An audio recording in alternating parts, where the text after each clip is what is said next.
UGC ने जून 2026 की आवेदन प्रक्रिया में एक बड़ा बदलाव किया गया है।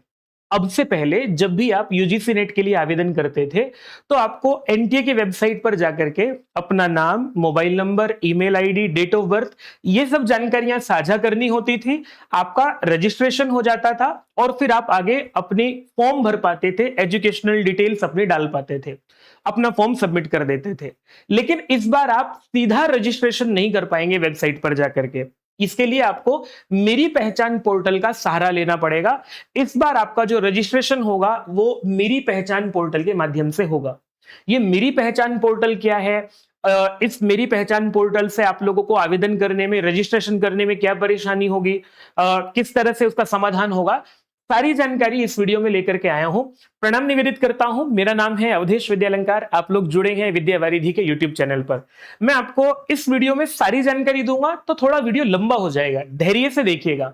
इससे पहले मैं आपको एक जानकारी और दे देता हूं। अगर आप यूजीसी नेट के पेपर 1 की निःशुल्क तैयारी करना चाहते हैं तो हमारा ऐप डाउनलोड कर लीजिएगा।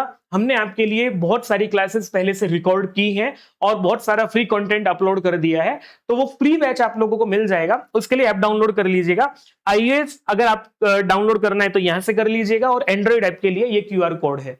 दूसरी बात, यूजीसी नेट पेपर 1 के फ्री बैच के लिए आप ये क्यूआर कोड स्कैन करके व्हाट्सएप ग्रुप ज्वाइन कर लीजिएगा। इस वीडियो के कमेंट बॉक्स में भी लिंक दिया गया है। यूजीसी नेट पेपर 1 के ग्रुप में आप लोग ज्वाइन कर लेंगे तो जब हम आपको सरस्वती बैच फ्री दे रहे होंगे वो आप लोग एक्सेस कर पाएंगे। तो मैं आपसे बात कह रहा था कि इस बार जब आप लोगों को रजिस्ट्रेशन करना है, वो registration single sign on service जो मेरी पहचान है इसके माध्यम से होगा। ये मेरी पहचान क्या है? मेरी पहचान ministry of electronics and information technology का एक प्रकल्प है। ये इसलिए बनाया गया है क्योंकि जब भी हम कोई सरकारी वेबसाइट पर जाकर के कोई रजिस्ट्रेशन करते हैं या कोई फॉर्म भरते हैं, तो हमें सबके लिए अलग अलग पासवर्ड बनाने पड़ते थे, अलग अलग यूजर आईडी बनाना पड़ता था। इन सब समस्याओं, और फिर वो भूल जाते थे तो दिक्कत होती थी लॉगिन करने में। तो सरकार ने मेरी पहचान नाम से एक पोर्टल बनाया, जिसके अंतर्गत आप लोग पहले से भी देखते हैं कि डिजी लॉकर है या जन परिचय है या ई प्रमाण है। यहां आप सिर्फ एक बार रजिस्ट्रेशन कर लीजिए और फिर आपको जब कभी किसी सरकारी वेबसाइट पर फॉर्म भरना होता है या किसी सरकारी सुविधा का लाभ लेना होता है, तो सिर्फ इसके माध्यम से लॉगिन कीजिए। ना आपको कोई डॉक्यूमेंट अपलोड करना पड़ेगा, ना आपको कोई अपनी जानकारी साझा करनी पड़ेगी, ना कोई आईडी पासवर्ड याद रखना पड़ेगा। इसके लिए मेरी पहचान पोर्टल बनाया गया है। तो यूजीसी नेट में ये इस बार सख्ताई से लागू कर दिया गया है कि आप अपना आवेदन मेरी पहचान पोर्टल के माध्यम से ही करेंगे, मतलब डिजी लॉकर या ई प्रमाण या फिर जन परिचय के माध्यम से करेंगे। कैसे करना है? कोई घबराने या परेशान होने वाली बात नहीं है, मैं बताता हूं आप लोगों को। ये यूजीसी नेट की वेबसाइट पर जब आप जाएंगे, एनटीए की वेबसाइट पर जाएंगे, तो opening of online application form, यहां पर इस पर आप लोग क्लिक कर लीजिएगा और पीछे पीछे पीछे पीछे भाग गया, ये रहा। इस पर क्लिक करेंगे तो फिर आप यहां से फॉर्म भरने के लिए शुरू कर लीजिएगा। जो पहले से रजिस्टर्ड कैंडिडेट्स हैं, जो पहले एग्जाम दे चुके हैं, उनको तो यहां पर जाना है, अपनी डिटेल्स भरनी है और सिर्फ 2026 के लिए आपको आवेदन करना है। कुछ भी नहीं भरना पड़ेगा आपको, क्योंकि आप पहले से रजिस्टर्ड हैं। जो नए कैंडिडेट्स हैं, नए कैंडिडेट्स को ही ये प्रक्रिया अपनानी पड़ेगी। उन्हें न्यू रजिस्ट्रेशन पर क्लिक करना है। न्यू रजिस्ट्रेशन पर क्लिक करके यहां पर आप लोगों को ये टर्म्स कंडीशन बताएगा, फॉर्म में क्या क्या जानकारी है सारी की सारी साझा कर देगा, पासवर्ड क्या बनाना है, कैसे बनाना है, ये सब लिखा हुआ है। जब आप इस पर यस कर देंगे और क्लिक हियर टू प्रोसीड करेंगे, तो यहां आप लोगों को डिजी लॉकर वाला पोर्टल खुला मिलेगा। तो डिजी लॉकर के लिए दो बात ध्यान में रखनी है। अगर आप पहले से डिजी लॉकर अकाउंट आपका बना हुआ है तो सिर्फ आप लोगों को यहां अपना मोबाइल नंबर, आधार या यूजर नेम जो भी आपको याद हो वो डाल दीजिएगा। मोबाइल नंबर डालेंगे तो ओटीपी आ जाएगा, ओटीपी डालते ही आप सीधे रजिस्टर हो जाएंगे। और आधार डालेंगे तो आधार जिस नंबर पर रजिस्टर्ड है उस पर ओटीपी आएगा, वो डालते ही रजिस्टर हो जाएंगे। या फिर यूजर नेम पासवर्ड डाल करके आपका रजिस्ट्रेशन हो जाएगा। जैसे आप अगर यहाँ यूजर नेम पासवर्ड डालना चाहते हैं तो उससे आपका रजिस्ट्रेशन हो जाएगा। खैर, ये बात तो हुई उन विद्यार्थियों के लिए, उन अभ्यर्थियों के लिए जिन्होंने डिजी लॉकर पर पहले से अकाउंट बनाया हुआ है। पर अगर कोई ऐसा है जिसने डिजी लॉकर पर अकाउंट नहीं बनाया हुआ है, उसे क्या करना है? बहुत सिंपल सी प्रक्रिया है। डिजी लॉकर के लिए आप वेबसाइट पर जाइएगा, डिजी लॉकर लिखिएगा, डिजी लॉकर लॉगिन या डिजी लॉकर साइन अप यहां से चले जाइएगा। यहां जाएंगे तो आपको बेसिक सी जानकारी, अपना मोबाइल नंबर साझा करना है। मैंने चैट जीपीटी से इसलिए लिख दिया है ताकि आपका समय बच जाए। तो डिजी लॉकर के लिए आप लोगों को ये करना पड़ेगा कि डिजी लॉकर ऐप अपने फोन में डाउनलोड कर सकते हैं आप लोग, या वेबसाइट पर जाकर के भी अपना मोबाइल नंबर डालिएगा, फिर एक ओटीपी आएगा, ओटीपी डाल दीजिएगा। ओटीपी के बाद आपसे वो आपका नाम, date of birth, gender, email ID ये पूछेगा, और आपको अपना एक 6 डिजिट का सिक्योरिटी पिन बनाना होगा। वो पिन बना लीजिएगा।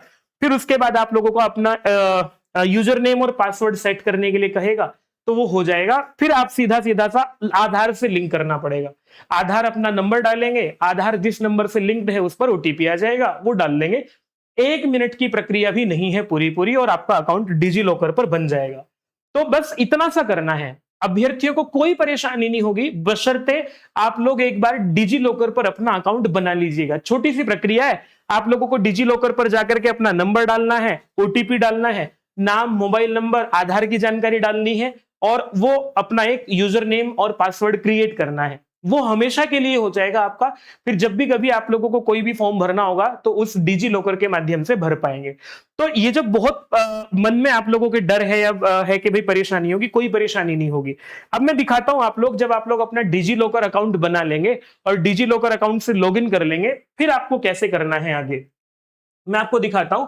जैसे कि मैंने एक ये अपना फॉर्म भरा था, तो डिजी लॉकर के लिए जैसे कि यहाँ डिजी लॉकर वाला ये पेज खुला हुआ है। यहाँ मैंने अपनी आधार की जानकारी लिखी, आधार की जानकारी लिख करके नेक्स्ट किया, एक ओटीपी आया, ओटीपी मैंने डाल दिया। ओटीपी डाल करके जो है फिर एक जो 6 डिजिट का पिन बनाया था वो पिन डाल दिया। पिन डालते ही सीधा ये वाला पेज खुला था। तो आप लोगों का फॉर्म भरना शुरू हो गया है, क्योंकि आपने डिजी लॉकर पर अकाउंट बना लिया है, वो जानकारी यहां भर दी है। भरते ही अब आप सीधा रजिस्ट्रेशन के लिए पहुंच गए हैं। यहां ये कुछ वो कहेगा कि भाई आपसे ना टेस्टिंग एजेंसी माने एनटीए आपसे पूछेगा कि हम आपके डिजी लॉकर आपसे पूछेगा कि एनटीए आपसे ये चीजें मांग रहा है, दे दें? हाँ दे दो जी। टिक करते चले जाओ, सब पर टिक कर दोगे। फिर आपका जो है यहां से अलाउ करोगे, अलाउ करने के बाद फिर आपका यहां से इस तरह से रजिस्ट्रेशन हो गया है। ठीक है, click here to proceed for registration. इस पर जैसे ही मतलब ये वाला पेज खुलेगा, जैसे ही इस पर क्लिक करेंगे आपका रजिस्ट्रेशन जो है वो हो गया है। देखो अब ये एनटीए की वेबसाइट पर आ गए हैं, डिजी लॉकर की वेबसाइट से सीधे एनटीए की वेबसाइट पर आ गए हैं। यहां आपको ना अपना नाम भरना पड़ेगा, ना माता पिता का नाम भरना पड़ेगा, ना डेट ऑफ बर्थ भरनी पड़ेगी, ना मेल फीमेल भरना पड़ेगा, क्योंकि आधार से डिजी लॉकर से सारी जानकारी आप लोगों की यहाँ पर उठा ली गई है। तो फिर आपको बाकी की जानकारियां यहाँ पर, जो जैसे एड्रेस है, एड्रेस भी ऑटोमेटिक होगा। अगर चेंज करना है चेंज कर लीजिएगा, और जैसे कि मैंने तो सेम एज परमानेंट एड्रेस किया, तो सेम एज परमानेंट एड्रेस कर दीजिएगा। चेंज करना है चेंज कर लीजिएगा। एक पासवर्ड बनाना होगा आप लोगों को। ये पासवर्ड बनाना है आपको एनटीए के लिए, डिजी लॉकर के लिए पासवर्ड नहीं बनाना है। ठीक है, ये पासवर्ड आप लोगों का जो है वो बना लेंगे, और यहां से फिर सबमिट, ये कैप्चा कोड डालेंगे, सबमिट करेंगे, फॉर्म सबमिट हो जाएगा। उससे पहले आपके सामने ये खुल करके आएगा ये, और जैसे ही इसको आप लोग सबमिट करेंगे एग्री करके यहाँ पर, है ना। लेकिन इसको करने से पहले ना कुछ चीजें आपको करनी पड़ेंगी। यहाँ पर ये इस पे भी टिक करना पड़ेगा, और इसके बाद जो है यहाँ पर भी टिक करना पड़ेगा। इनको टिक करके आपका ये सबमिट हो जाएगा, और एनटीए पर आपका रजिस्ट्रेशन हो गया है। अब सीधा फॉर्म में जो आपको जानकारियां भरनी है वो भर पाएंगे। जैसे ये फॉर्म खुल गया है, इस फॉर्म में फिर आपको जो अपनी नाम, बाकी की जानकारियां तो भर ही चुके हैं आप लोग, और फिर आगे चल करके ये वाली जानकारी आप लोगों को साझा करनी होगी। रजिस्ट्रेशन फॉर्म तो भरा गया, अब एप्लीकेशन फॉर्म भरना है और फी पेमेंट करनी है। फिर एप्लीकेशन फॉर्म भरेंगे तो यहां से आपको इस तरह से contact details, personal detail, disability अगर आपका कोई है, ये एनटीए की जानकारियां हैं। ठीक है, इसमें आप लोगों को एग्जामिनेशन कहाँ देना है, आपको अपनी एक अपार आईडी जो भी है, आधार नंबर डालना होगा आपको एक बार, क्वालिफिकेशन आपकी क्या क्या है, या फिर एडिशनल जो भी जानकारी आप लोगों की है, वो सारी एक एक करके पेज खुलता चला जाएगा, उनको आप भरते चले जाइएगा। ये कैसे पता लगेगा, क्या करना है आपको, एनटीए ने जो फॉर्म दिया हुआ है उसमें सब कुछ भर के दिखाया हुआ भी है। जैसे कि आप लोग ये देख रहे हैं, यहां से जब आपकी पर्सनल डिटेल मांगी जाएंगी, डिसेबिलिटी, अगर डिसेबिलिटी है तो यस कीजिएगा, नहीं है तो मत कीजिएगा।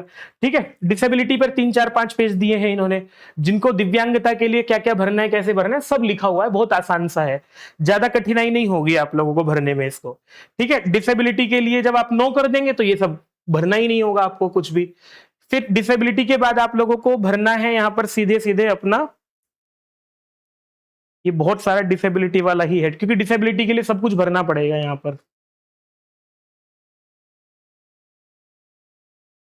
देखो डिसेबिलिटी के लिए मतलब आप लोग कॉन्टेक्ट डिटेल भर ही चुके हैं, पर्सनल डिटेल भर चुके हैं, डिसेबिलिटी डिटेल जिनकी है वो भर चुके हैं। फिर आइडेंटिटी डिटेल जो है वो आप अपना यहाँ पर लिखोगे कि आपके पास अपार आईडी है, मतलब आधार आईडी जो भी है आप लोग यहाँ पर आधार, पैन कार्ड, वोटर आईडी जो भी आपको भरना है भर दीजिएगा। फिर उसके बाद आप लोग जो है वो इसके आगे आपको भरना है एग्जाम सिटीज, आपको कहाँ पेपर देना है। पेपर देने के लिए आप लोगों को से पूछेगा कि आपका मास्टर्स किस में है, आपका जो है यूजीसी नेट जून 2026 के लिए किस आधार पर भर रहे हैं, तो मास्टर डिग्री है। अगर अपियरिंग कैंडिडेट्स हैं तो अपियरिंग भर दीजिएगा, ठीक है।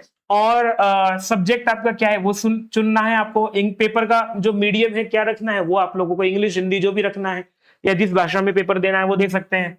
फिर आपको 4 सेंटर चॉइस पूछी जाएंगी। 4 सेंटर चॉइस पूछे जाने के बाद आपके मदर फादर की एजुकेशनल और ऑक्यूपेशनल क्वालिफिकेशन और ऑक्यूपेशन दोनों के बारे में जो है वो जानकारी पूछी जाएंगी। फिर इसके बाद आप लोगों को मदर फादर की जानकारी भरने के बाद आगे चलेंगे तो एजुकेशनल डिटेल्स आपकी पूछी जाएंगी कि आपने मास्टर डिग्री किया है, पास है कि अपियरिंग है, क्या है, परसेंटेज क्या है। फिर आप लोगों ने कहां से भरा है, पीजी कहां से किया है, ये जानकारी भरनी है। ये जानकारी भरने के बाद आप लोगों को पीएचडी किया है तो नो कर दीजिएगा, नहीं किया है तो नो कर दीजिएगा, किया है तो यस करके डिटेल भर दीजिएगा। रिसर्च एक्सपीरियंस कोई है, ये उनके लिए ज्यादा जरूरी है भरना जो रिसर्च एक्सपीरियंस के आधार पर अपना जेआरएफ एज में छूट चाहते हैं। जेआरएफ की एज कितनी होनी चाहिए, इसके लिए मैंने सेपरेट वीडियो बनाया है, आप इसी चैनल पर वीडियो सेक्शन में जाकर के जेआरएफ की अधिकतम आयु क्या है वो देख लीजिएगा, ठीक है। और भी सारी की सारी वीडियोस आप लोगों को जल्दी जल्दी देखने को मिलेंगे इस चैनल पर। तो यहां फिर बाकी की जानकारी आप लोग भर करके कैप्चा कोड भर देंगे। कैप्चा कोड भरने के बाद आपको ये फॉर्म बस सबमिट करने की तरफ बढ़ रहे हैं। फिर आप किसके लिए अप्लाई कर रहे हैं, तीन कैटेगरी आएंगी यहाँ पर। यहाँ 2 दिखी हुई है क्योंकि जो फॉर्म भर रहा होगा उसका डेट ऑफ बर्थ ज्यादा हो गया तो यहाँ आप लोगों को जेआरएफ के लिए भरना है, पीएचडी के लिए भरना है, या असिस्टेंट प्रोफेसर के लिए भरना है, तीनों के लिए भरना है। तो वो आप लोगों को यहाँ से ऑप्शन सिलेक्ट करना होगा और फिर आप कैप्चा कोड डालेंगे। कैप्चा कोड डालने के बाद आपको एक बहुत जो इस ध्यान देने वाली बात है, आपको लाइव कैमरे से, कुछ लोग फोन से फॉर्म भर रहे होंगे, भर पाएंगे, लेकिन फोन से भी या साइबर कैफे पे जाकर के भी या लैपटॉप से भी आपका एक लाइव फोटो खींचेगा। तो यहां पर आप लोग जैसे इस वाले पेज पर आएंगे तो आपको लाइव कैमरा ऑन हो जाएगा। लैपटॉप में वेब कैम होता है, मोबाइल में भी सामने फ्रंट कैमरा होता है, और या कहीं से आप लोग जो है वेब कैम लगा करके उससे भी कर सकते हैं। लाइव कैमरे से फोटो खींच लेगा ये। लाइव कैमरे से फोटो खींचने के बाद भी फिर आपको 2 चीजें अपलोड करनी होंगी। फोटो सिग्नेचर आप लोगों के पास पहले से होता ही है। फोटो सिग्नेचर के लिए कहा गया है कि जो इसका जो साइज होगा वो मिनिमम 10 KB मैक्सिमम 200 KB जो कि फोटोग्राफ का साइज होगा, और सिग्नेचर का मिनिमम 10 KB मैक्सिमम 50 KB होगा। सेव करके नेक्स्ट कर देंगे। नेक्स्ट करने के बाद आप लोगों को फिर जो है इस तरह से एक फॉर्म खुलकर रिव्यू आएगा, खुल करके पेज का रिव्यू आएगा कि भाई आपने क्या क्या जानकारियां भरी हैं। वो सारा का सारा जो आपने जानकारी भरी है, सेंटर वेंटर सब आ जाएंगे लिखे हुए। फिर यहाँ से आप लोगों को चेक करना है। अगर कोई दिक्कत है तो एडिट कर लीजिएगा, और अगर एग्री कर रहे हैं सब कुछ ठीक है, फाइनल सबमिशन करना है तो फाइनल सबमिट कर दीजिएगा। यहां से फाइनल सबमिट करेंगे तो फिर पूछेगा आपसे are you sure you want to submit the details, yes करेंगे। कोई दिक्कत है तो नो कर देंगे, एडिट हो जाएगा। फिर इसके बाद आप लोगों को कंफर्मेशन मैसेज आ जाएगा कि भाई आप लोगों का एप्लीकेशन नंबर वगैरह सब कुछ हो गया है। यहाँ से फिर फीस के लिए पेमेंट करने का ऑप्शन आ जाएगा। जब आपका फाइनल सबमिट हो जाएगा तो पेमेंट करने का ऑप्शन आ जाएगा। ऑनलाइन करना है, कैसे करना है, ऑफलाइन का तो ऑप्शन ही नहीं है, ऑनलाइन पेमेंट करना होगा आप लोगों को। तो पेमेंट करेंगे, फी का अमाउंट लिखा जाएगा। फिर यहाँ के आपके पास बहुत सारे ऑप्शन आएंगे। आपको कैनरा बैंक से करना है, एचडीएफसी से करना है, कहाँ से करना है, ठीक है, या फिर आप लोगों को यूपीआई से करना है, यूपीआई से भी कर सकते हैं। तो ये जैसे ही आप लोग फी सबमिट करेंगे और आपका रजिस्ट्रेशन हो जाएगा, मोबाइल नंबर पर भी, ईमेल आईडी पर भी आपका मैसेज आ जाएगा। मुझे लगता है कि आपको ये जानकारी पसंद आई होगी और आपके कोई डाउट अब नहीं रहे होंगे। हाँ, इसमें आपको कोई फॉर्म के साथ डॉक्यूमेंट लगा के कहीं कुछ नहीं भेजना है। एक बार फॉर्म भर दिया और काम खत्म, ठीक है। डिजी लॉकर से फॉर्म भरने को लेकर के टेंशन मत लीजिएगा। मैं देख रहा था कुछ लोग आप लोगों को परेशान करने के लिए कि नहीं भर पाएंगे, नहीं कर पाएंगे। ऐसा नहीं है, कर पाएंगे, बस एक बार समझ लीजिएगा। अगर डिजी लॉकर पर अकाउंट नहीं है तो जाकर के आप लोग लॉग इन कर लीजिएगा। और भाई हमारे साथ ज्वाइन करना है तो मैं जो वीडियो आप लोग देख रहे हैं इसके कमेंट बॉक्स में एक लिंक पिन कर रहा हूं, उससे व्हाट्सएप ग्रुप ज्वाइन कर लीजिएगा। और विद्यावारिधि ऐप को डाउनलोड करेंगे तो पेपर 1 का बैच आपको देखने को मिलेगा। पेपर 2 में हम सोशियोलॉजी पढ़ा रहे हैं। सोशियोलॉजी के सर नीरज सर बहुत अच्छा पढ़ाते हैं। आपको दोपहर को 1 बजे उनकी क्लास होती है, जरूर देखिएगा पेपर 1 की भी। और पेपर 1 के लिए रात्रि 9 बजे मैं आप लोगों की क्लास लूंगा। जल्दी आप लोगों को मेरी क्लासेस भी दिखेंगी, जिसमें कि अलग अलग यूनिट्स के रिसर्च मेथोडोलॉजी को लेकर के या लॉजिकल रीजनिंग को लेकर के, हायर एजुकेशन को लेकर के ये सब क्लासेस, ये सब यूनिट्स मेरे द्वारा पढ़ाई जाएंगी। नीरज सर आईसीटी बहुत अच्छा पढ़ा चुके हैं और कम्युनिकेशन बहुत अच्छा नीरज सर ने पढ़ाया है। सारी पीडीएफ आप लोगों को वेबसाइट पर हमने डाल करके रखी है, ऐप डाउनलोड कर लीजिएगा। ताकि अभी मैं फ्री करने वाला हूं ये वाला बैच, 2021 से 2026 तक सारे प्रीवियस ईयर क्वेश्चंस आप लोग कर पाएंगे। ये ग्रुप ज्वाइन कर लीजिएगा। कमेंट करके जरूर बताइएगा आपको ये जानकारी कैसी लगी, और कोई भी परेशानी होती है तो आप लोग इस वीडियो पर कमेंट जरूर कीजिएगा। हम आपके प्रश्नों का उत्तर देने का पूरा प्रयास करेंगे। बाकी की वीडियोस भी लेकर के आ रहा हूं, रिजर्वेशन को लेकर के भी एक वीडियो लेकर के आ रहा हूं, कहाँ सर्टिफिकेट क्या होना चाहिए, या जेआरएफ की एज को लेकर के वीडियो जरूर देख लीजिएगा। और भाई सब्सक्राइब तो कर ही लीजिएगा, क्योंकि आप तक महत्वपूर्ण जानकारियां जो पहुंचाते हैं हम। नमस्ते।